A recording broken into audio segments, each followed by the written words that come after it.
Joining me now, all the way from Italy, is commentator Samara Gill. Samara, thank you so much for joining us. Let's start with Kamala Harris. She seems like she's desperately trying to get down with the cool kids and win over the Gen Z vote. There is a new wave of so-called Karma love amid young people online, but will all those likes, follows, Kamala trends and memes actually translate to votes?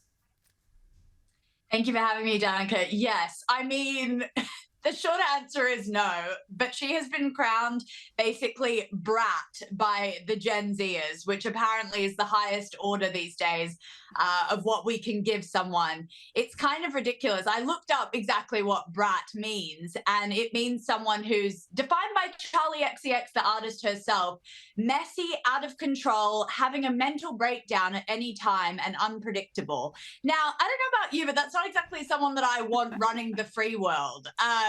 Kamala Harris, the team has been working completely overtime since she got, obviously, given by Joe Biden this new status of running for president. But what is actually ridiculous is that it's the same team that churned out all this content on TikTok about Joe being perfectly fine and stable to be the president of the United States. It's the same team that are running these ads that Kamala's apparently great and should be running the United States of America. It's ridiculous. I mean, it's just extraordinary. I don't quite understand the brat concept. Not sure how it's a compliment, but there you go. Now, look, we all remember this moment when Marmala was born. But in our country, we need you to be Mamala of the country.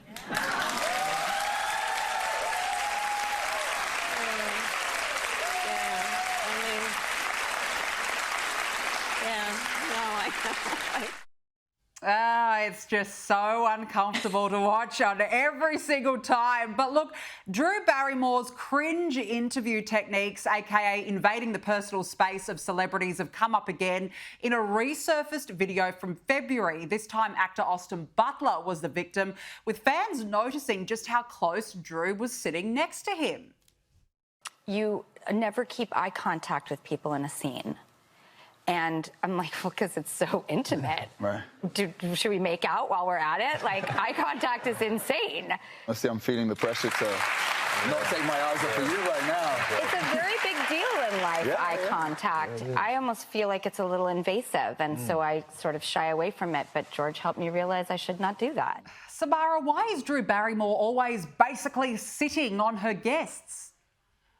I know. I feel like I've just watched a reel of assaults kind of going on or near assaults. I mean, honestly, I think that in the case of Austin Butler, I don't blame her too much. But when it comes to Kamala, I think that, that was one of the most awkward things I've ever seen. And I've watched it again and again, and it doesn't get old. What I'd hate to think about, though, is if it was a male host that was exhibiting this type of behavior, what would our response be? Would it be completely fine? Drew's been able to get away with this behavior for so long. You can't find an interview where she isn't up in the face of her victim, and she sort of thinks, or victim or interviewer, I don't know what to say now, because when I'm watching these videos, it's very hard. I think she thinks that it's an interview tactic and it's a way to get close, but everyone is awkward. Everyone cannot actually understand why she's doing this. It perplexes me, and I just hate to think if the shoe was on the other foot and it was a different male host, what would actually the reaction be?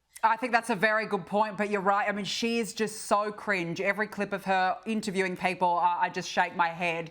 Now, the eco-zealots at Just Stop Oil have had their attempts to block the departure gates at Gatwick Airport foiled as passengers stepped over them. Have a look.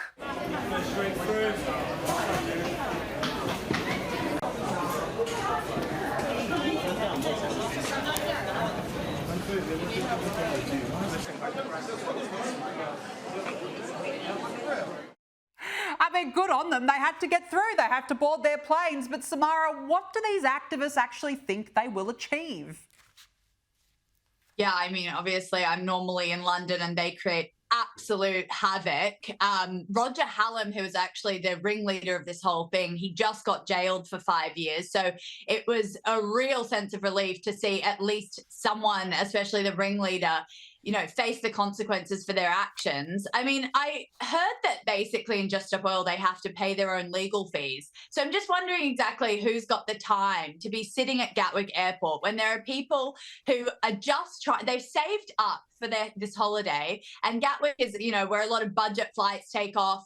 People really look forward to this one break, and then they get someone called India or Mia from Just Stop Oil coming and basically sitting down and making sure that they can't enjoy that break that they've earned. It's just ridiculous, and they continue to do this. I really hope that the jail time of the ringleader is going to have some sort of consequence, but at the moment, it seems like that's really not the case. Well, look, I agree with you. Fingers crossed. I mean, these people actually need a job, believe it or not. Let's turn now to the royals. It's been 13 years since the fairy tale wedding, of course, of the Prince and Princess of Wales. But now a new book has lifted the lid on their early romance. Samara, take us through the details.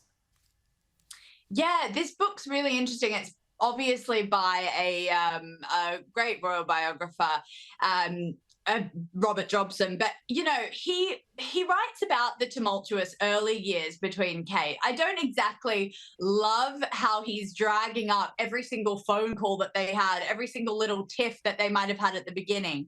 Of course, Prince William, he was a very smart future king. He chose Kate early on in university when they were both sort of at the same level. Of course, he was going to be the future king of England, but he chose someone who was very much good stock and could, actually bring the royal family into a great place. And I think he knew that early on.